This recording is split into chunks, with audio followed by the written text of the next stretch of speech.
Hello everyone, Atkpwr here with another deck building video with Panzergrenadier Grossdeutschland, an underappreciated and extremely well-rounded Axis division. If you guys enjoyed these, make sure to hit that like button, subscribe, and consider checking out that Patreon link down below. Thank you to all who have or currently support the channel. It really does mean a lot. So, Panzergrenadier Grossdeutschland, I would almost put it closer to a Panzer division, really, for all intents and purposes. It functions much more similarly to Panzer divisions. Not that there's a ton of Panzergren divisions in the game, really, comparatively to a lot of other like archetypes of divisions such as infantry or tank divisions. These mechanized divisions kind of fall in between. Yeah, there are plenty of them, but I just don't feel like there's as many. And the German ones don't feel as different as, like, say, the Soviet ones per se. So diving in here, just an overview of this division. Recon tab, really quite strong. You get some solid units in there. Your infantry tab for a Panzergrenadier division is quite good. Nothing super duper unique here, but a mix of stuff that makes it better than a lot of other Axis standard infantry divisions. The tank tab, a nice mix of heavy and medium units, although a little bit lacking in certain respects, and we'll go over those. Support tab, phenomenal, absolutely fantastic. AT tab, solid, nothing super special out of it, but you don't really need anything super special out of it at the end of the day. The AA tab, incredible. You have all the best Axis AA, like standard AA. Your RD tab, really solid, well-rounded. Not the best, but definitely good. And the air tab is abysmal. So, yeah, I mean, the deck doesn't have any real back-breaking weaknesses. Yes, not having an Air Force sucks. You can 100% win without an Air Force. I find it's one of the most unnecessary tabs to win a game at the end of the day. Yes, it's extremely helpful to have, but not having it generally doesn't mean you're going to lose a game by any stretch of imagination, unlike having an awful tank tab or makes it much more difficult, or an awful AA tab makes life a lot more difficult, or an awful AT tab. These things really can handicap you as the game goes. But having a lack of Air Force, meh, whatever. You know, it's not the biggest deal. I am building it here balanced. I actually do think this is a very good balanced deck. Yes, you can build a Maverick and Vanguard like you always can, but I do think this deck functions really well as a balanced deck. And there are some choices here I made specifically for the quick play queue, like going into the queue, not necessarily for a specific build for a league match or something like that. So just be aware of that. I do adjust this deck a lot. There's a lot of flexibility here, and we'll go over what that flexibility is. So diving in here to the Recon tab first, of course, we have the Atkpwr. I do think you want to take these. You have a lot of good vehicles, but I don't think it's smart to go into a game with no infantry recon whatsoever.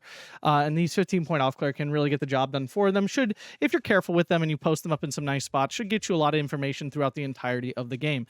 Motorcycle's terrible. You don't need more Atkpwr. Spay Troop, really not. You could just take the Atkpwr instead, and it's the same function for less. Yeah, they die a little less easily, but they still die pretty easily.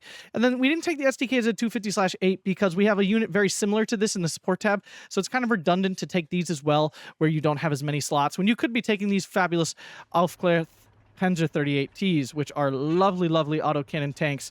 35 points. They're phenomenal. They do have an MG42 on top of it. Not that that's like a huge deal, but it does help a little bit. It's better than an MG34.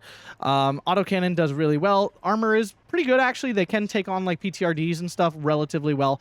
And they have radio on top of that. So I'm taking both cards of these. The Vec curve is horrendous. Actually, the Vec curve on single vet's not bad. Oh, wait. Did they change this Vec curve? It used to be awful. You know, let's update this now. Because the Vec curve used to be really terrible. It used to be like 5.31 or something terrible, and then it was like 10.53 or something like that. Like, it was so bad. And now this is, okay, that's a lot better. Yeah, I would definitely vet these in. Vetting autocannon cards isn't always like the best thing ever, but it can definitely help. I mean, veterancy always helps a good bit in this game. And then finally, I'm taking the Atkpwr Panther D here card for a little bit more Panther-y fun, and the recon really does help a lot. Like, it really does make your tank more well-rounded and able to like function independently on its own. So it is nice to have this instead of in the tank tab. If you could take a Panther A, it's the same availability anyways. This is 5 points more. I think that's definitely worth, and you know, it's a little less statistically strong as the Panther A, but the recon is so strong. So that's why that's how I built this here, but this is definitely variable. You could take out the Panther D here if you wanted to. Infantry tab, I really like this infantry tab in terms of standard infantry because there is some special unique things about this division. So of course, first we have the GD Sturmgruppe MP44 squads. You have two versions of this, the Sturmgruppe MG and the Sturmgruppe. Both are 8-man squads, both have shock, which is really nice. One is a Panzerfaust, the one with just the MP44s is a Panzerfaust, and the other one has an AT grenade. So important to be aware of that slight difference. That 20 meters of range can make or break you in certain situations. And then, of course, one has an MG42 and the other doesn't. And there's a 5 points difference. The 5-point difference is pretty key. We have to remember that's there. Now, which is better? Honestly, probably just the regular Sturmgruppe is a little better. Reasons being 5 points less is a lot. Have 5 points is a lot. That is a big difference. The MG42 is nice. That's why I'm taking the one in B. You don't have to, though. You can certainly just take the second Sturmgruppe group here in B phase in the SDKZ. I'm bringing one in the SDKZ. No, I'm not. I'm not bringing either. I used to, but now I'm not, because this is the 25 point. Having the extra MG42 does help. It sometimes gets you into fights you don't necessarily want to be in. Like, even as I talk about it, I'm almost leaning toward putting in the second normal Sturmgruppe group in instead, because it's reminding me why I don't like this MG42 version, because, again, you just get into fights you don't actually want to be in. These units are only really good when they get into MP40-40 range. If you don't, then they're really lackluster. Like, they're not great. But we'll leave it as is for now, is what it is. The other special thing about this division's infantry, the Pioneers come with MG42s instead of MG34s. It's not a huge difference, but it is a difference. It's an improvement. Every little bit counts. So yeah, it's nice the Pioneers have a little bit more long-range firepower and can put up a little bit better of a fight.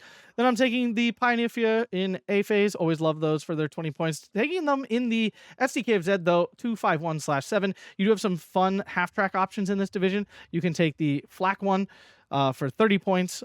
The thing is, it's 50 points versus 30. That's a big difference. 50 points to bring your leaders a lot, and the flak gun doesn't add much. Yes, it's an okay support weapon, but I actually find it's much more clutch often to have this little Panzerboost, which can take out an enemy armor car or something, which can actually be really huge for 10 points. I find it's very much worth it. Then taking the Panzerfaust here for every phase. I see no reason not to take the Panzerfaust version. It's just so much better to have AT on your infantry.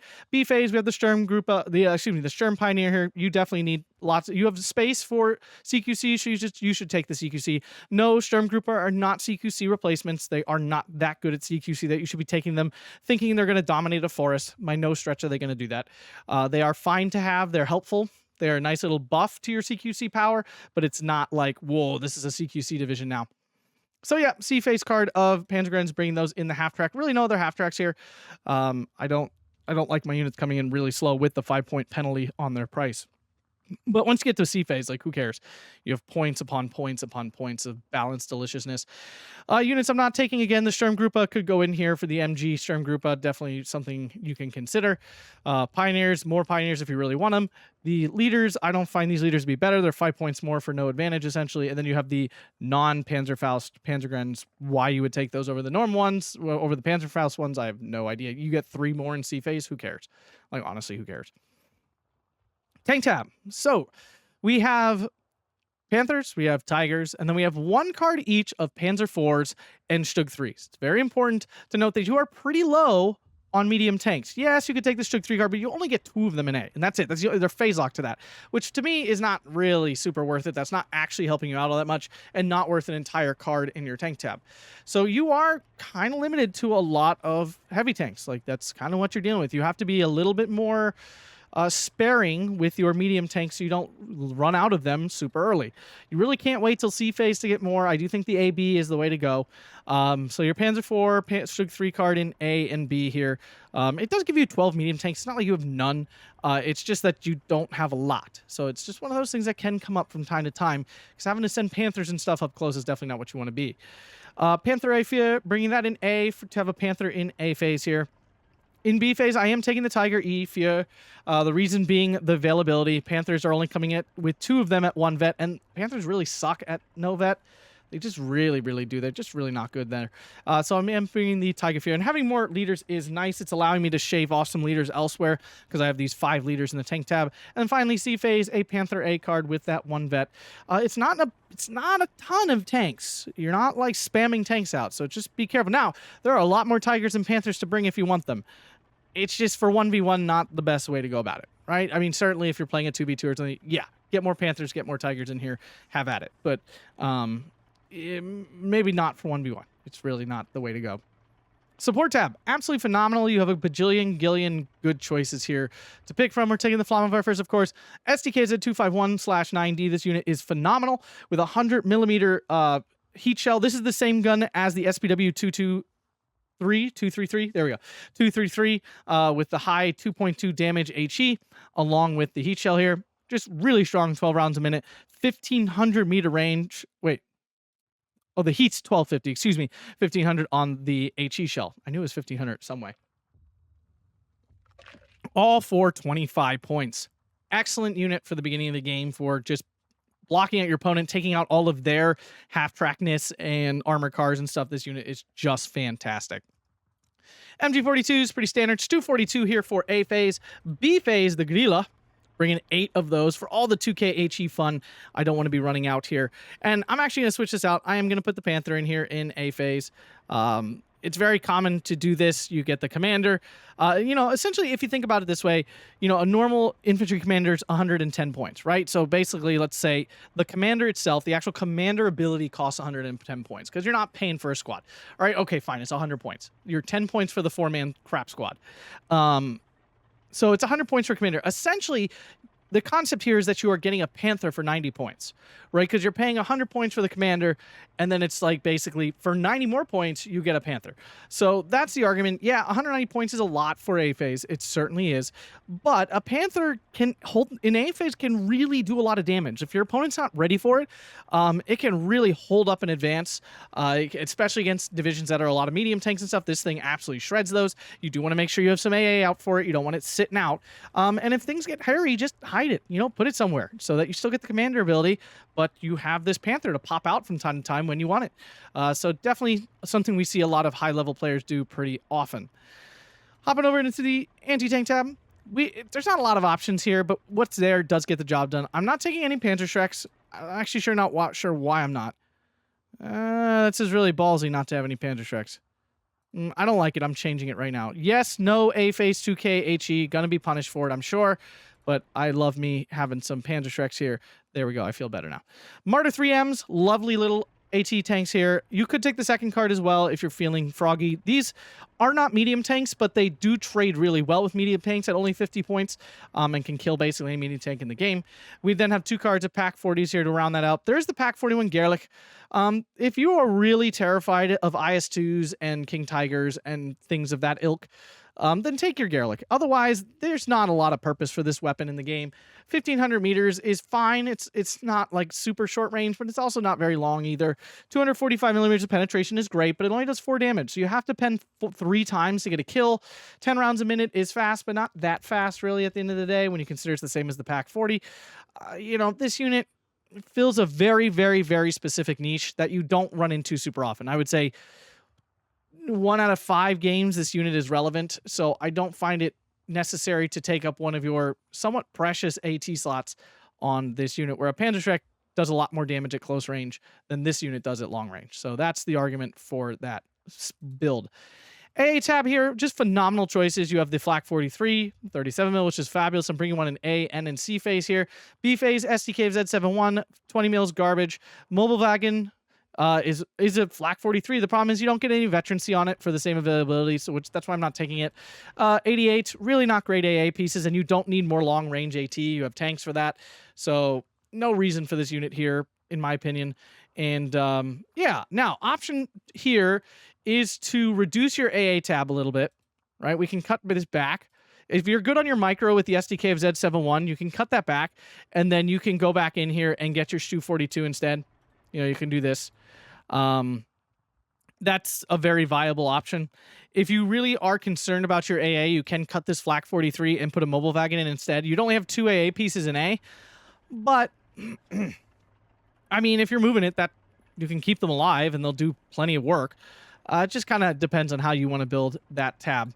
I'll just do it like this for now. Well, really what you really should just do is put the Grilla in A, have your 4 2K HE, and then toss your Flak 43 here like that. Or you can go B phase, mobile wagon, or something like that if you want that stuff sooner. But that's tons of AA. That is assuming your opponent is aggressively going after your AA tab. But it is rough if you run out of AA in a balanced game. It's really not fun, which is why this is overbuilt a little bit, more thinking towards the queue here than otherwise. And again, if you're really building for long game in the queue, put the Gorilla in B phase and just survive A phase and get over it. That's your other option. And actually, I will do it that way because I do think, with the long range options you have available in A with your Panthers and stuff, you should have enough to like get around an SU-152 or something like that. Your guerrilla isn't going to change the world on that point. RD tab, you have a lot of options here. A lot of good options. We're taking the 81 mortar. I'm not taking the Battery Fear, very abnormal for me, but we do have the 5 leader tanks in the tank tab there, along with 3 infantry leaders. So that is technically plenty of leaders. Taking the SK-18 105s. These are just wonderful little RD pieces. Do a lot of work. And then we have the 150s here in C-phase for a lot of counter battering. I just hate Hummels. I don't think these are very good. For whatever reason, they seem to drastically underperform the normal gun here. Even though technically they're the same thing, and I believe they fire at the exact same speed, it just feels like the Hummel fires desperately slower. It's really unpleasant. Now, you will notice quick that I did not put ammo.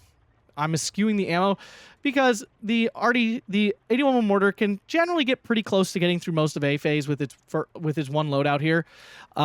And in B phase, then the SK-18 can bring in the ammo. 120 points is not actually horrendously steep. You can definitely afford that in B phase to reload your 81 mortars. So that's the thinking there. Air tab, not much to pick here. Focke-Wulf Ju-87 and Focke-Wulf F3 with the bomb. Definitely very viable to bring only the Focke-Wulf F8-3 in for the bombs. I'm going to bring the 190A6 in for fighter support. I really don't want to be losing to air. Although my AA tab is really strong, this thing does an okay job of strafing and such as well. But I would definitely understand bringing perhaps the bomber instead, having that bombing capability. Especially if your opponent thinks, oh, it's Panzergrenadier Grossdeutschland, they're not bringing much air force. It's very viable to go like this and, switch this out and get this in there, especially if you're going to go heavy AA, having it built like that. So that is a balanced build of Panzergrenadier Grossdeutschland. I really like this division. I'm not saying it's super powerful. I would put it B tier. Honestly, high B tier. It doesn't do anything super powerful. Like none of these tabs are anything above the curve. Overall, it is a very solid division. It has no glaring weaknesses. Yes, it has no Air Force. But to me, that is not a backbreaking weakness that causes the division to not win games. It just can make it a little bit more difficult in certain situations because you have no Air Force to call upon. So yeah, that's annoying. But outside of that, there's not a lot of horrible weaknesses. It has no superior CQC unit. That is a problem, right? You're just dealing with your usual Sturm Pioneers and Pioneers, and those are not phenomenal CQC units. So, like, that is definitely a weakness. You don't have anything over the top there, but you have fabulous support in the form of the 38Ts up here, the Panzer 38Ts. You have good long-range capabilities with lots of HE, 2K HE, lots of 2K tanks. You have some nice support weapons with the SDK of Z, Martyr 3s and stuff.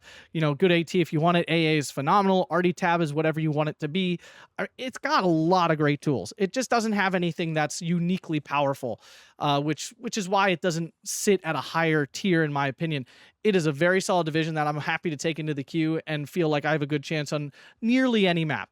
Cell might not be your best friend, but on basically any other map, yeah, you have some fight in you. You got something to work with in this division. If you guys enjoyed this, make sure to hit that like button, subscribe, and consider checking out the Patreon link down below. Thank you to all those who have supported or currently supporting. It really does mean a lot. Thanks a bunch, guys, and I hope you have a fantastic day.